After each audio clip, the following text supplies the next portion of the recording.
Khopoli police ठाण्यामध्ये एक cheating with एक्स्टॉर्शनचा गुन्हा नोंद झालेला होता.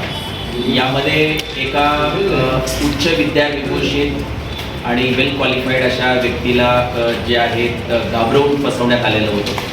यामध्ये असं वाचवण्यात आलेलं होतं की फेडेक्सवरती तुमचं पार्सल आलेलं आहे आणि त्याच्यामध्ये नार्कोटिक्स सबस्टन्स मिळालेला आहे आणि आता तुम्हाला तुमच्यावरती गुन्हे नोंद झालेले आहेत आणि तुम्हाला आता जन्मठेप होणार, अशा पद्धतीनं भीती दाखवून त्यांच्याकडून साधारणतः 20 लाख रुपयाची रक्कम जी आहे ती ऑनलाईन ट्रान्सफर करून घेतलेली होती. यामध्ये नार्कोटिक्सचे ऑफिसर्स आहेत असं भासवण्यात आलेलं होतं आणि खरं वाटावं म्हणून त्यांचे काही आय कार्ड्स वगैरे पण शेअर केलेले होते की जे डुप्लिकेट होते.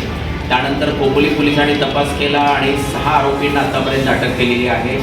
बरेचसे मोबाईल्स त्यांच्याकडून सिम कार्ड्स रिकवर केलेले आहेत आणि आतापर्यंत 9.5 लाखापेक्षा जास्त रक्कम जी आहे तर ती रिकवर केलेली आहे.